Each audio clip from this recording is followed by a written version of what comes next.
수년 동안 러시아의 드론은 우크라이나를 공포에 떨게 하며 나라 전역에 두려움과 혼란을 퍼뜨렸고 죽음과 파괴만을 남겼습니다. 마침내 상황이 바뀌기 시작했습니다. 왜냐하면 무자비한 효율성으로 그 드론들을 사냥하고 파괴하는 무언가가 등장했기 때문입니다. 이로 인해 한 번에 최대 95%의 크렘린의 드론대가 소탕되고 있습니다. 그리고 이 치명적인 사냥꾼은 드론들이 목표물에 접근하거나 우크라이나의 마을과 도시 상공을 맴돌 때까지 기다리지 않고 그들을 소탕하고 있습니다. 이 사냥꾼은 드론들이 단 한 명의 무고한 생명을 위협할 기회조차 갖기 전에 실제로 수백 킬로미터 떨어진 곳에서 그들을 파괴하고 있습니다. 우리가 말하는 것은 우크라이나의 요격 드론들로, 이제 이 드론들은 우크라이나 방공망에서 가장 중요한 요소 중 하나가 되었습니다. 왜냐하면 드론을 상대하는 가장 좋은 방법은 아주 간단하게도 더 많은 드론을 사용하는 것이기 때문입니다. 이것이 확실히 가장 비용 효율적인 방법입니다. 러시아의 샤헤드 드론 한 대당 가격이 대략 2만에서 5만 달러 수준인 것을 감안하면 우크라이나는 이런 드론을 격추하는데 100만 달러짜리 요격 미사일을 낭비하고 싶지 않을 것입니다. 우크라이나는 하늘에서 이 드론들을 상대할 더 저렴하고 간단한 방법이 필요하며 요격 드론이 그 역할에 딱 맞습니다. 이 드론들 중 상당수는 제작비가 고작 몇천 달러에 불과하지만 매우 영리하게 설계되어 있어서 훨씬 크고 비싼 드론들도 손쉽고 효과적으로 격추할 수 있습니다. 예를 들어 와일드 호넷이라는 회사에서 생산하는 스팅 드론은 한 대당 약 1000달러에서 2500달러 정도로 추정됩니다. 이 드론은 매우 저렴하기 때문에 어떤 사람들은 실제 전투 상황에서 그다지 효과적이지 않을 것이라고 생각할 수도 있습니다. 하지만 스팅의 설계는 러시아 드론들에겐 그야말로 악몽 같은 존재입니다. 이 드론은 총알처럼 생겼으며 바닥에는 4개의 고출력 모터가 장착되어 있어 약 시속 170마일, 즉 280km의 최고 속도에 도달할 수 있습니다. 그리고 순항 속도는 약 시속 100마일, 즉 160km에 달합니다. 약 7km, 즉 23,000피트의 고도까지 도달할 수 있는데 이는 러시아의 샤헤드 드론이 도달하는 4.5km, 즉 13,000에서 16,000피트보다 훨씬 높은 수치입니다. 스팅은 500g, 즉 1.1파운드의 탄두를 탑재하고 있으며 주간 및 열화상 카메라 모두를 장착해 낮이나 밤 언제든지 작전이 가능합니다. 그리고 비행 시간은 15분, 사거리는 37km, 즉 22마일에 불과하지만 우크라이나는 스팅을 이용해 500km, 즉 310마일 떨어진 표적도 타격할 수 있었습니다. 이 모든 것은 와일드 호넷 비전 컨트롤 덕분입니다. 이 디지털 비디오 및 텔레메트리 시스템 덕분에 스팅은 아주 먼 거리에서도 고화질 영상을 전송하고 저지연으로 제어할 수 있습니다. 이로 인해 일반적으로는 비교적 단순한 단거리 FPV 스타일 요격 드론과 훨씬 더 강력하고 가치 있는 장거리 방공 자산으로 탈바꿈하게 됩니다. 이 기술은 2026년 4월 초에 완벽하게 검증되었습니다. 당시 헐크라는 별명을 가진 우크라이나 조종사 한 명이 500km 거리에서 러시아 샤헤드 드론 2대를 격추시켰다는 보고가 나왔습니다. 이것은 역사상 처음 있는 일이었습니다.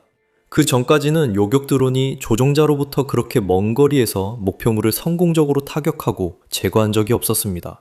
헐크는 자신의 모든 기술과 경험을 활용해 복잡한 상황 속에서 스팅을 조종하여 목표물을 파괴했습니다. 설령 러시아가 그를 저지하려 했더라도 그는 현장에 있지 않고 수백 마일 떨어진 안전한 장소에 있었기 때문에 러시아는 전혀 기회가 없었을 것입니다. 헐크는 드론 전쟁에서 주도적 역할을 해온 블라바 드론 부대의 일원이며 이 부대는 공격 세부 사항을 온라인 성명으로 공개했습니다. 이 부대는 이것이 단순한 일회성 사건이 아니라 치명적인 요격 드론을 대량으로 배치하여 극한의 거리에서 작전하며 목표물을 정확하게 제거하고 두려움 없이 임무를 수행하는 새로운 시작이라고 주장했습니다. 이것은 모든 것을 바꿀 수 있습니다. 우크라이나 드론 팀들과 빠르게 발전하는 국내 드론 산업은 이미 전쟁의 흐름을 자신들에게 유리하게 바꿔놓았습니다. 키우의 방어자들은 점점 더 다양하고 치명적인 무인 항공기, 무기를 선택할 수 있게 되었습니다. 하지만 드론 상당수는 사거리가 제한적입니다. 드론이 짧은 거리만 비행할 수 있어 조종사와 운용자가 가까이 있어야 하며 이로 인해 러시아군에 발견돼 표적이 될 위험이 있습니다. 하지만 만약 드론 운영팀이 수백 마일 떨어진 광대한 지역을 모니터링하고 보호할 수 있다면 어떨까요? 보통 20, 30km 반경이 아니라 훨씬 더 넓은 지역에 요격 드론들을 대거 띄워 러시아의 위협이 시야에 들어오는 즉시 대응할 수 있게 되는 것입니다. 무엇보다도 이 전술은 지상에 최소한의 인원만 필요로 하므로 인명피해 위험을 극도로 줄일 수 있습니다.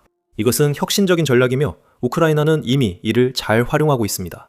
헐크 본인도 다시 한번 이를 확인해 주었습니다.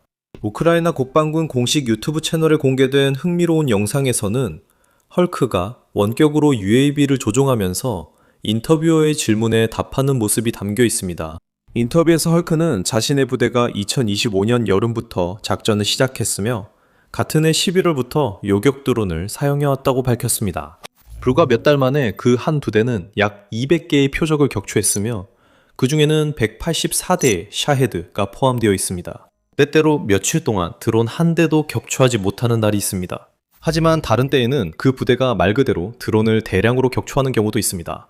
헐크는 현재 그들의 기록이 하루에 드론 20대를 격추한 것이라고 언급했으며 그중 17대는 불과 1시간 반 만에 격추했다고 합니다. 그는 그 성과가 매우 대단하다고 설명하며 지금은 그런 숫자를 달성하기 어렵다고 합니다. 공중에서 탄두를 파괴하려면 정밀하게 접근해야 하며 그렇게 해야 엔진만 지상에 떨어지게 되고 기본적으로 폭발하지 않는다고 합니다.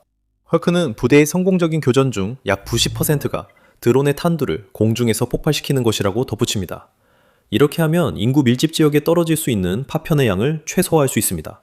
그들은 또한 스팅과 다른 요격 드론을 사용해 샤헤드 및 다른 러시아 드론에 충돌시킬 수도 있지만 그렇게 하면 많은 양의 파편이 발생할 위험이 있고 폭발성 탄두가 지상에 있는 주택, 차량, 건물과 충돌할 수도 있습니다. 따라서 우크라이나 조종사들은 공격할 시점을 선택할 때 매우 신중해야 합니다. 샤헤드가 폭발하지 않을 수도 있고 떨어져서 누군가나 집을 맞출 수도 있습니다. 그래서 우리는 그것이 인구 밀집 지역을 지나가게 하려 합니다. 다행히도 조종사들은 요격 드론의 즉흥성 높은 설계 덕분에 도움을 받고 있는데 이로 인해 단 30초 만에 발사할 수 있습니다. 공중에 올라가면 드론의 주간 및 열화상 카메라의 도움을 받아 조종사들은 쉽게 표적을 추적하고 샤헤드를 추적하며 UAV에서 실시간 데이터 스트림을 받아 다음 움직임과 결정을 내릴 수 있습니다. 그리고 샤헤드가 이런 요격기를 피할 수 있는 방법은 거의 없습니다. 앞서 언급했듯이 샤헤드는 보통 지상에서 약 45km 높이로 비행하지만 우크라이나 요격기는 그보다 더 높은 고도에서 작전하기 때문에 하늘을 빠르게 가로지르며 표적을 명확하고 방해받지 않는 조감도로 볼 수 있습니다. 요격기는 심지어 가장 빠른 러시아 드론도 따라잡을 만큼 빠르고 민첩합니다. 블라바 승무원은 이미 제트 엔진이 장착된 샤헤드 변형 드론 한 대 이상을 요격하는 데 성공했다고 확인했습니다. 이 드론은 보통 시속 600km, 즉 시속 370마일까지 낼 수 있습니다. 이 때문에 헐크와 같은 조종사들은 자신만의 특별한 기술을 활용해 러시아의 위협을 제거하고 지상에 있는 국민과 인프라를 보호하면서 거의 슈퍼히어로가 된 듯한 기분을 느낍니다. 제가 슈퍼히어로처럼 느끼냐고요? 네, 많은 민간인들의 생명이 저와 동료들, 그리고 우리의 행동에 달려있음을 알기 때문입니다. 이것이 저를 동기부여하고 이 일을 사랑하게 만듭니다. 승무원들은 스팅을 특별히 칭찬하며 어려운 환경에서도 높은 신뢰성과 뛰어난 성능을 자랑한다고 강조했습니다. 그들은 능력을 훌륭히 입증했고 우리는 불만이 없습니다. 영하 30도에서도 비행했으며 10번 출격 중 약 95% 성공률을 보이고 있습니다. 많아야 10대 중 한 대만 손실됩니다. 하지만 스팅은 우크라이나군이 보유한 여러 종류의 요격 드론 중 하나일 뿐입니다. 다른 드론들을 살펴보기 전에 여러분은 지금 밀리터리 쇼를 시청하고 계십니다. 아직 구독 안 하셨다면 지금이 기회입니다. 러시아가 소수의 드론에 주로 의존하는 반면 우크라이나의 빠르게 발전하는 국내 방위 산업은 이제 수천 개의 기업으로 구성되어 있으며 그중 수백 개가 새로운 드론 기술 개발에 적극적으로 참여하고 있습니다. 여기에는 예를 들어 P1선과 같은 다양한 종류의 요격기가 포함됩니다. 키예프가 보유한 드론 중 가장 많이 언급되는 드론 중 하나인 P1선은 스카이폴이라는 회사에서 제조합니다. 이 드론은 스팅과 디자인이 상당히 비슷하며 독특한 총알 모양을 가지고 있습니다. 그리고 시속 약 300km, 즉 185마일의 속도로 순항할 수 있는 능력을 가지고 있지만 필요하다면 최대 시속 450km, 즉 280마일까지 훨씬 더 빠르게 비행할 수 있습니다. 이 속도는 대부분의 적 무인기 UAV 한 대당 가격이 단 $1000에 불과해서 P1선은 제작 비용이 매우 저렴합니다. 스카이폴은 한 달에 최대 5만 대 생산이 가능하며 이는 한 회사의 한 모델일 뿐이고 다른 모델들도 많습니다. 예를 들어 위 드론즈의 스트릴라는 로켓형 방공 요격기로 분류됩니다. 시속 약 350km, 즉 220마일의 속도로 비행합니다. 그리고 최대 28km, 즉 17마일이 조금 넘는 사거리를 가지고 있습니다. 500g, 즉 1.1파운드의 탄두를 탑재할 수 있어 교전 시 거의 모든 적 드론을 손쉽게 격추할 수 있습니다. 많은 드론들이 GPS 기술에 의존해 목표를 찾아내고 조종하지만 이는 전자전 공격에 취약하게 만들 수 있습니다. 전자전 상황에서 최신형 스트렐라 드론은 GPS에 전혀 의존하지 않고 대신 더 발전된 재밍 저항 통신 시스템을 사용합니다. 스팅과 P1선처럼 스트렐라도 제작 비용이 저렴하며 평균 단가가 약 2,300 찹달러 정도로 대량 생산이 쉽습니다. 위 드론들은 현재 매일 약 100대를 생산하고 있습니다. 또한 퍼스로라는 회사에서 만든 제로브 8도 있습니다. 대부분의 다른 요격기들과는 조금 다르게 이 드론은 수직으로 이륙한 후 공중에서 수평 비행으로 전환합니다. 이는 순항 모드에서 쿼드로터 항공기와 비슷한 방식입니다. 이 드론은 20km, 즉 12.5마일을 작전 범위를 가지고 있으며 최대 속도는 시속 326km 또는 202마일입니다. 이 드론은 또한 AI 기술의 힘을 활용하여 조종사의 수동 조작 없이도 샤이디들을 자동으로 식별하고 추적할 수 있습니다. 열화상 카메라와 작지만 치명적인 탄두를 갖추고 있어 샤이드를 손쉽게 하늘에서 격추시킬 수 있습니다. 옵토퍼스도 비슷한 역할을 수행합니다. 유카리스트 스펙 시스템즈와 프로젝트 옥토퍼스의 공동 노력의 산물입니다. 이 요격 드론은 놀라운 30km, 작전 반경 15분의 채공 시간, 그리고 시속 300km 최고 속도를 자랑합니다. 또한 대부분의 다른 드론보다 더 큰 탑재 중량을 자랑하며 1.2kg에 달합니다. AI 이미지 인식과 자동 종갈 유도 기능을 갖춘 이 드론은 제로브 8처럼 반자율적으로 작동합니다. 조종사는 초기 이륙과 표적 탐지 단계에서 드론을 도울 수 있지만 일단 샤이드나 다른 드론을 찾아내면 AI가 제어를 넘겨받아 완벽하게 임무를 수행할 수 있습니다. 그리고 시간이 지날수록 우크라이나의 요격 드론 부대는 점점 더 강력해지고 다양해지고 있습니다. 예를 들어 2026년 3월에 우크라이나 국방부는 새로운 제다이 샤이드 헌터 드론의 도입을 발표했습니다. 이 드론들은 가볍고 컴팩트하면서도 견고한 프레임, 4개의 고출력부터 대용량 배터리로 다른 모델보다 더 오래 비행할 수 있습니다. 제다이 드론은 무게가 겨우 4kg, 약 9파운드에 불과하며 500g의 탑재 중량과 지상에서 약 2만 피트, 즉 6km 높이까지 도달할 수 있는 능력을 갖추고 있습니다. 이 드론들은 이륙 지점에서 40km, 즉 25마일 이내에 표적을 타격할 수 있으며 시속 최대 350km, 즉 220마일까지 비행할 수 있습니다. 제다이 드론은 목표를 탐지하고 파괴하기 위해 인간과 기술의 균형 잡힌 조합에 의존합니다. 인간 조종팀이 비행 경로와 표적 지정을 관리하고 근처의 레이더 시스템이 드론이 공중에 있을 때 실시간 데이터를 제공하여 적 드론의 위치를 정확히 파악하고 사정거리 안에 들어오면 신속하고 효율적으로 추적할 수 있도록 돕습니다. 제다이 드론은 다른 요격 드론처럼 주간용 카메라와 열화상 카메라를 탑재해 주, 야간 모두 작동합니다. 그리고 이 드론은 샤이드뿐만 아니라 제린과 가베라 공격 드론, 그리고 짤라와 슈퍼캠 감시 플랫폼까지 격추시킬 수 있을 만큼 충분한 폭발력을 가지고 있습니다. 앞으로 몇 주, 몇 달 동안 우크라이나 방위 산업에 더 많은 자금이 투입될 예정입니다. 유럽연합이 키이우에 보낼 예정인 900억 유로, 1,050억 달러 규모의 대출처럼 말이죠. 전쟁이 계속되는 한 우크라이나의 요격 드론들은 점점 더 똑똑해지고 강해지고 빨라지고 치명적으로 변할 것입니다. 러시아는 사실상 2단계에서 드론 전쟁에 모든 것을 걸었습니다. 드론은 크렘린이 우크라이나에 확실하게 피해를 입힐 수 있는 유일한 수단입니다. 러시아 전차는 확실히 부족했습니다.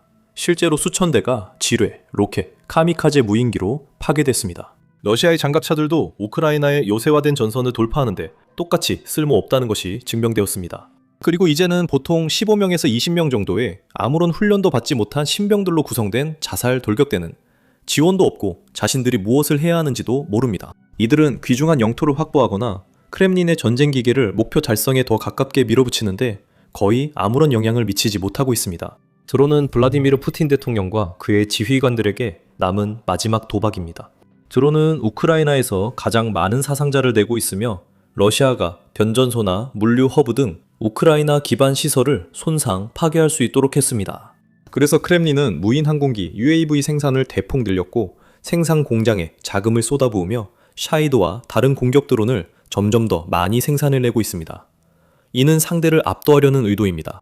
분석가들은 이 전략이 효과를 낼까 우려했습니다. 하늘에 드론이 늘어나면 우크라이나의 세계 최고 수준 방공망도 결국 압박을 견디지 못할 것이라 생각했기 때문입니다. 우크라이나는 제한된 요격 미사일 재고를 소진할 수밖에 없었고 영토를 방어하고 국민을 보호하기 위해 수백만 달러 상당의 장비를 허비해야 했습니다. 그리고 결국 적의 위협 중 80%나 85%를 격추시킨다고 해도 일부는 여전히 뚫고 들어와 심각하고 지속적인 피해를 입힐 수밖에 없었습니다. 우크라이나는 또다시 회의론자들의 예상을 깨고 불가능해 보였던 상황을 뒤집었습니다. 이는 모두 이 요격 드론들 덕분입니다. 이 드론들은 키이우의 방어자들이 러시아의 드론 군단을 가장 비용 효율적이고 효과적인 방법으로 대응할 수 있게 해주고 있습니다. 적 드론의 대부분을 격추시킬 뿐만 아니라 우크라이나의 마을과 도시에서 멀리 떨어진 곳에서 격추시켜 그들이 심각한 피해를 입힐 가능성을 완전히 차단하고 있습니다. 그리고 드론이 한 대 격추될 때마다 그것은 수만 달러에 달하는 크렘린의 자금이 불타는 것을 의미합니다. 그 자체로는 큰 의미가 없을 수도 있습니다. 하지만 이런 손실이 누적되면 큰 부담이 되고 러시아 경제가 심각해지는 만큼 이 나라는 적은 성과에 자금과 자원을 낭비할 여유가 없습니다. 장기적으로 볼 때 이런 상황은 지속될 수 없고 푸틴도 자신의 허세와 과시에도 불구하고 그 사실을 알고 있습니다.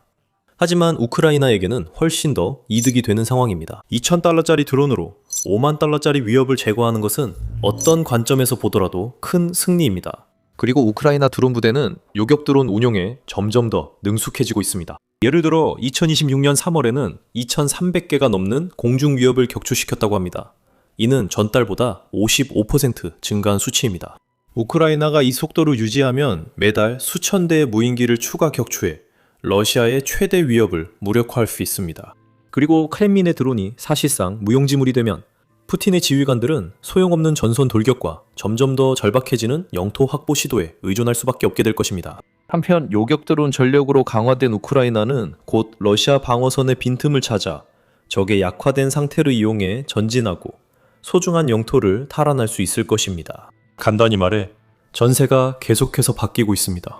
이제 우크라이나는 더욱 강해지고 러시아군은 정체되어 있습니다. 그리고 이 영상에서 어떻게 그런 일이 일어나고 있는지 더 자세히 알 수 있습니다. 이 영상은 우크라이나의 가혹한 장거리 타격 작전이 점령지 곳곳과 러시아 지역에서도 방어선을 어떻게 무너뜨렸는지 살펴봅니다. 또는 이 영상을 통해 우크라이나가 다른 방식으로 방공망을 업그레이드하여 도시, 마을, 주요 인프라를 보이지 않지만 뚫을 수 없는 방패로 보호하고 있는 방법을 알아보실 수 있습니다. 그리고 이와 같은 영상을 더 보고 싶으시거나 러시아와 우크라이나 현지에서 일어나는 최신 군사 혁신, 전략적 돌파구, 그리고 판도를 바꾸는 사건들을 계속해서 접하고 싶으시다면 오늘 바로 더 밀리터리 쇼를 구독해주세요.